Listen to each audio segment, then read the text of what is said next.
You know what irks me? Being interrupted. And it's not just when it happens to me either. Like, just the act of somebody interrupting somebody else is irksome. It's annoying. It's rude.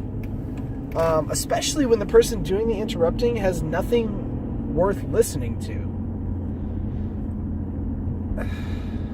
An example, I'm in a classroom all day with 9 and 10-year-olds. I'll say 10-year-olds because that's pretty much where they end up by the end of the year. And when I'm saying something, giving information, telling them something that's important and factual and moderately entertaining, they interrupt. They say whatever they're thinking. Today, we had, and it's hard because I don't want to stifle their creativity, but at the same time, I want them to realize, like, you can't interrupt people. But then something happens, like I'm having a conversation or with a group of adults, and one of them will interrupt another one. Like, somebody else is talking, and they just interrupt. The person is clearly not done with their thought or their sentence, and another person just butts in and goes on and on and on and on and on with what they think is more important than what the other person was saying. And maybe to them it is more important, but the point of it is that it's not your turn to speak. In order to have a conversation, you need to first listen to what the other person is saying, every part of what the other person is saying, and then process what they've said, form your opinion, and deliver a response. You can't be thinking of what you're going to say next while the other person is talking, because then you're going to miss what they've said, and you're going to end up disagreeing over something stupid or agreeing with something that you don't actually agree with. Basically, you're going to be misinformed and then look stupid. A specific example, today we had two ladies come in from the local crisis center and talk about body safety. What it means to be safe with your body as far as good touch, bad touch, safe people, dangerous people, bullying, all that type of stuff. It was about a 45-minute presentation, and they were talking. And one of my students, we had two classes in there at a time. And so it was my class and another teacher's class. And we were in her classroom.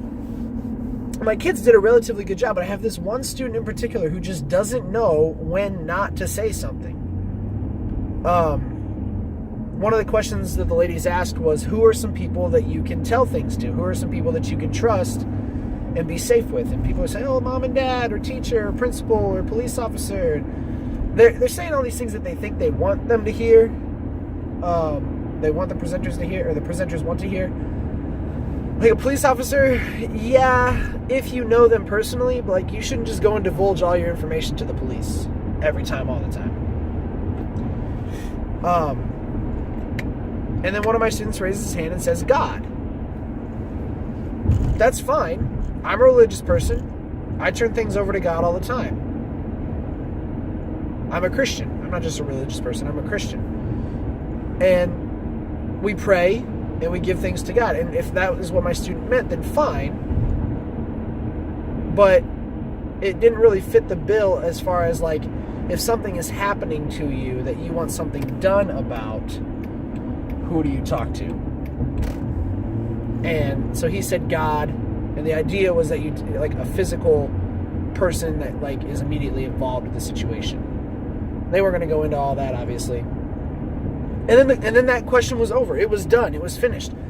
And like 2 or 3 minutes later, his hand is in the air again. They had asked another question. I don't even know what the other question was. And he raised his hand. Oh, you could tell your dog. What? You could tell your dog? That's not really interrupting, but it's completely nonsensical. That question is long past. We're not talking about who you can tell anymore. And what's your dog going to do about it? Maybe it'll make you feel better to get out in the open, but your dog is not going to be able to help you in a dangerous or unsafe situation.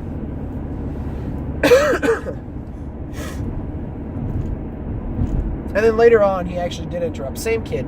They had a picture of a heart, like a traditional Valentine's Day heart, like the double lobe thing.